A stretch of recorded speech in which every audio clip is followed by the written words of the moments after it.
As of now, Your Honor, I have no information about a TARA system ongoing with the Bureau of Customs. Dalawang former commissioner nagsabi meron. Yung broker na nagnenegosyo sa loob, sinasabi meron. Yung intelligence officer na taga-loob ng custom, sinasabi meron. Ikaw na taga-loob ka ng custom, sinasabi mo, wala. Alam mo, nakakagalit to. I think you're lying to us. Did you take your oath? If I find him lying, then I can move to cite him in contempt. I'm Attorney Tristan Langkay. I am the current Director of the Legal Service Bureau of Customs. Okay, sige. Thank you, attorney.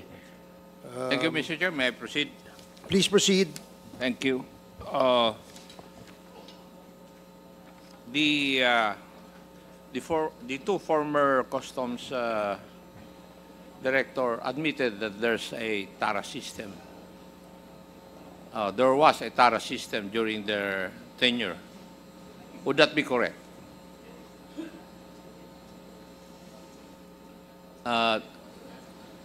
Sid, would that be correct during your term that there was a TARA system? Commissioner La Peña? There was, Your Honor. In fact, well, what I did, with your permission, if may I explain a little bit. What I did was... Commissioner Sid, I premise ko lang ito.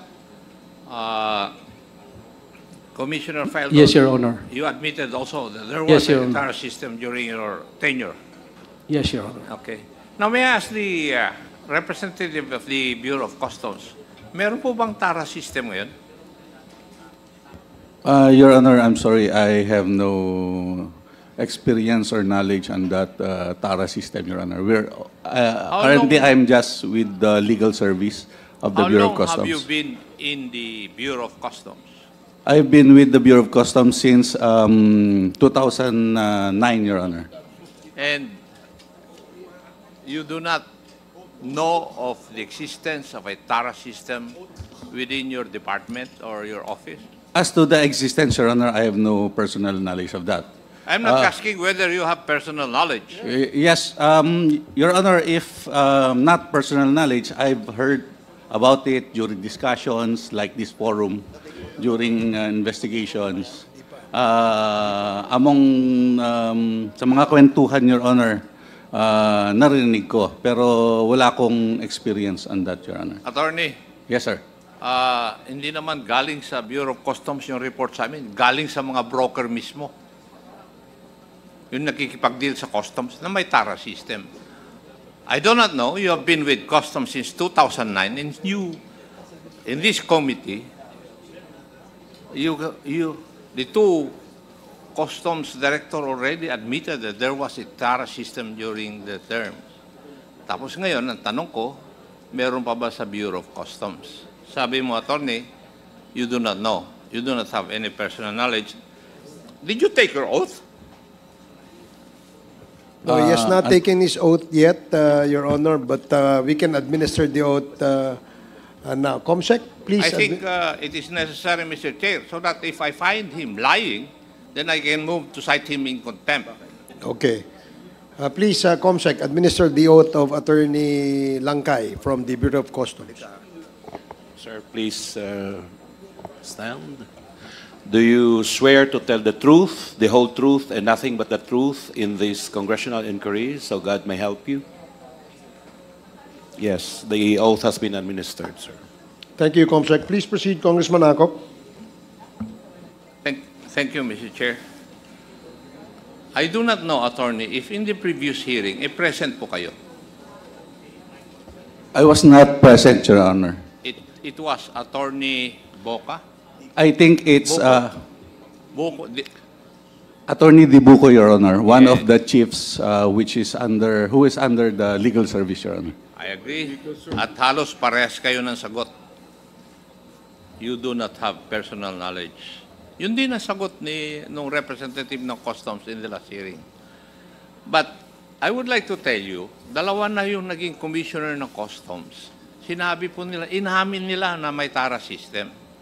Si Mr. Jimmy Guban, who had been with Customs, inamin din niya na may TARA system. Si Mr. Taguba na nakikipag-deal dun sa customs, inamin din niya na may TARA system. Kayo na lang po na nandun sa customs currently, ang hindi po umaamin na merong TARA system. Ulitin ko yung sinabi ko nung last hearing. Pag nawala na yung Friday habit ng customs at 3 o'clock in the afternoon of Friday, maniniwala na po ako na walang TARA system. Now, may I ask, do you want to refute that, Attorney? Pati si Senator Lacson, in one of his privileged speeches, sinabi rin niya yan. Your Honor, can I... Do you want to refute my No, statement? Your Honor, I just want to say something about it. You ask the permission of the chairman. The rules. Mr. Chair, can I make a Please proceed. manifestation on that matter, Your Honor? Considering that a certain Mr. Taguba is saying that there is a TARA system and he has experienced it, Your Honor. As a lawyer, Your Honor, may I just suggest, Your Honor, that a proper complaint affidavit identifying the specific circumstances on which he actually paid TARA and identifying the, Your Honor, please, with due respect, the persons or individuals involved so that the proper appropriate administrative or criminal action can be undertaken, Your Honor. Please, that's just my idea, Your Honor. Thank you. If I may, Congressman Acop, Attorney, yung pagtatanong tungkol doon ba sa TARA system, kung ito ba ay existing hanggang sa ngayon, ay nasa konteksto po nung paghingi ng information na patuloy pa ba itong mga ganitong mga gawain dyan sa loob ng customs. Of course, we're not saying that you are involved in that kind of illegal system. What we're saying is that you may probably have heard from the sources or grapevines or even perhaps some of your colleagues na merong ganitong nangyayari. Yun ang konteksto ng pagtatanong. Kasi dalawang former commissioner nagsabi meron.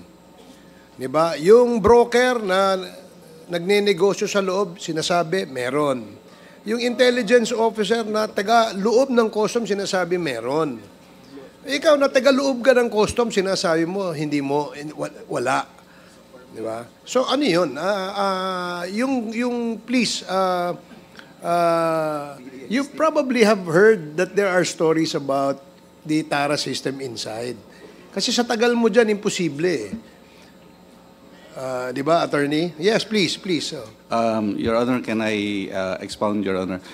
Since I joined the Bureau, I've heard stories about the TARA system.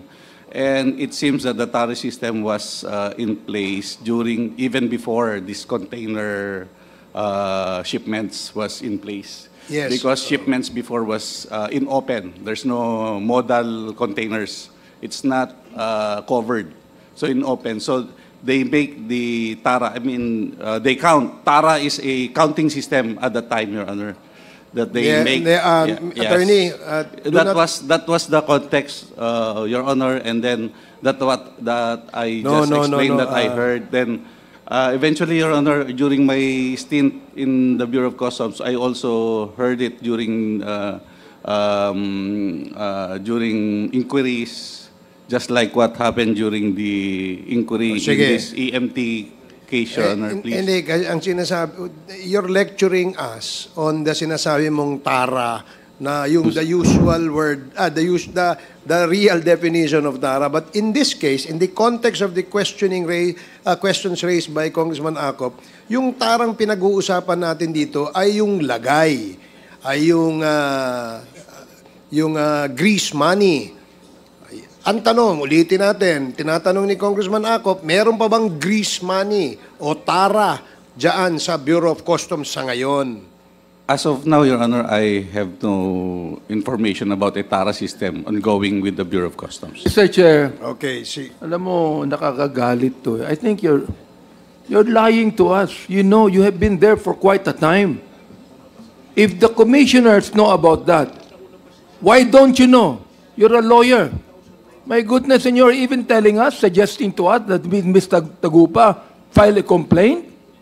My goodness, Mr. Chair, pasensya na po kayo, pero talagang kinakailan sabihin ko to eh. Thank you, Congressman Abante. Please proceed, Congressman Akop. Before I proceed, Mr. Chair, I would just like to make a manifestation. Attorney, in the last hearing also, a representative of the Customs Police appeared here as a resource person in the name of Major Cascolan.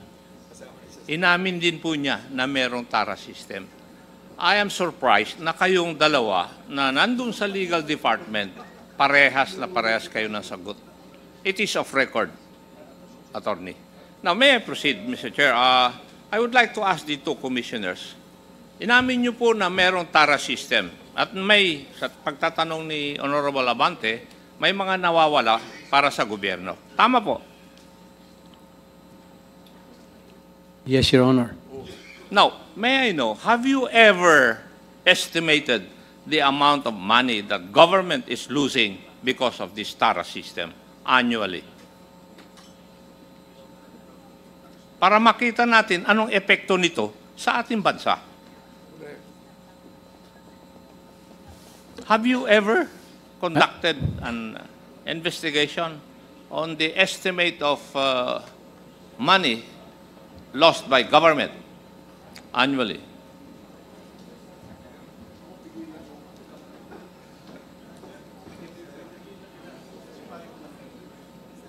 Mr. Chair. Well, for easy computation, Your Honor, Mr. Chair, say the container ban is valued at with your indulgence, Sid, my question is, have you ever conducted an investigation to estimate the amount of losses of government because of the TARA system? Have you ever done that? During my time, I did, sir. You did. Yes, Your Honor. How about you, Commissioner Sid? yes, Your Honor. Now, what was the result of your investigation? May I know?